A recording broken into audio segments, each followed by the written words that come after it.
తన సంపదతో మరోసారి వార్తల్లో నిలిచాడు ఇలాన్ మస్క్. ప్రపంచంలోనే మొట్టమొదటి ట్రిలియనీర్గా అవతరించి సంచలనం సృష్టించిన మస్క్ ప్రస్తుతం $1.2 ట్రిలియన్ పైగా ఆస్తులతో అపర కుబేరుడయ్యాడు. మన కరెన్సీలో చెప్పుకుంటే ఇలాన్ మస్క్ సంపద విలువ 95 లక్షల కోట్ల రూపాయలు. మరి ఈ డబ్బుతో ఏమేం చేయొచ్చు ఓసారి చూద్దాం. ప్రస్తుతం ఎలాన్ మస్క్ సంపద విలువంతా స్పేస్ ఎక్స్, టెస్లా కంపెనీలదే. XAI, న్యూరాలింక్ లాంటి కంపెనీలు ఉన్నప్పటికీ ఎలాన్ ఆస్తుల్లో మేజర్ వాటా మాత్రం స్పేస్ ఎక్స్, టెస్లా కంపెనీలదే.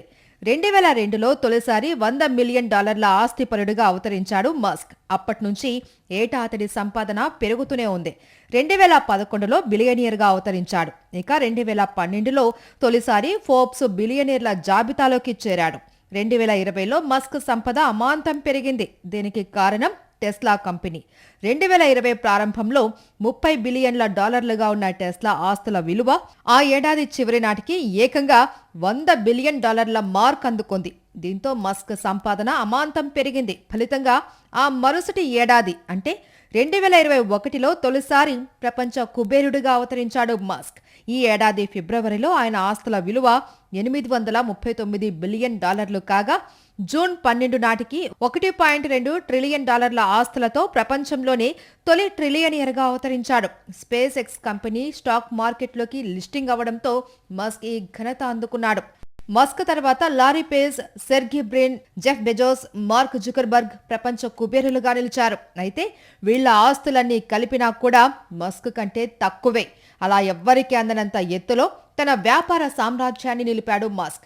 ఇతడి సంపాదన నుంచి $100 నోట్లను తీసుకొని ఒకదానిపై ఒకటి పేర్చుకుంటూ పోతే 1000 కిలోమీటర్ల ఎత్తు అవుతుంది. మస్క్ తన సంపాదనతో అమెరికాలోని అన్ని స్పోర్ట్స్ టీంలను, టాప్ యూరోపియన్ సాకర్ క్లబ్బుల్ని ఒకేసారి కొనేయగలడు. తన సంపాదనతో 7,500 టన్నుల బంగారాన్ని కొనగలడు మస్క్. అమెరికా సెంట్రల్ బ్యాంకుల వద్ద ఉన్న బంగారం నిల్వలకు ఇది సమానం. తరతరాలు కూర్చొని తిన్నా తరగనంత ఆస్తిని మస్క్ సంపాదించాడు. ప్రస్తుతం అతడి వద్ద ఉన్న ఆస్తిని సెకనుకు $1 చొప్పున ఖర్చు పెట్టుకుంటూ వెళ్తే ఆయన ఆస్తి మొత్తం కరగడానికి 31,710 ఏళ్లు పడుతుంది. పోనీ గంటకు $10,000 చొప్పున ఖర్చు చేసినా 11,407 ఏళ్లు పడుతుంది. ప్రపంచంలోనే అత్యంత ఖరీదైన విమానం బోయింగ్ డ్రీమ్ లైనర్. ఇలాంటి 3,500 విమానాల్ని కొనగలడు మస్క్. ఇక ప్రపంచంలో ఎత్తైన భవనం బుర్జ్ ఖలీఫా. ఇలాంటి బుర్జ్ ఖలీఫాల్ని 660 కొనగలడు మస్క్. ఇతడు తలుచుకుంటే కోకా కోలా లాంటి కంపెనీల్ని 3 చిటికలో కొనుగోలు చేయగలడు. ఇక దేశాల జీడీపీతో పోలిస్తే ప్రపంచంలోని 170 దేశాల జీడీపీ కంటే మస్క్ సంపాదనే ఎక్కువ. తైవాన్, ఐర్లాండ్, స్వీడన్, సింగపూర్ లాంటి దేశాల జీడీపీని దాటేశాడు ఎలాన్ మస్క్.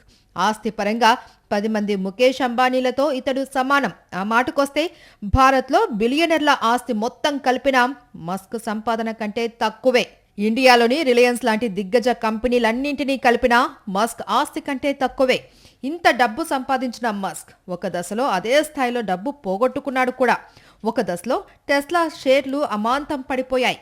ఏకంగా 8.3 లక్షల కోట్ల రూపాయలు లాస్ వచ్చింది. చరిత్రలో ఇంత భారీ మొత్తంలో ఆస్తిని కోల్పోయిన వ్యక్తిగా గిన్నిస్ బుక్లోకి ఎక్కాడు మస్క్.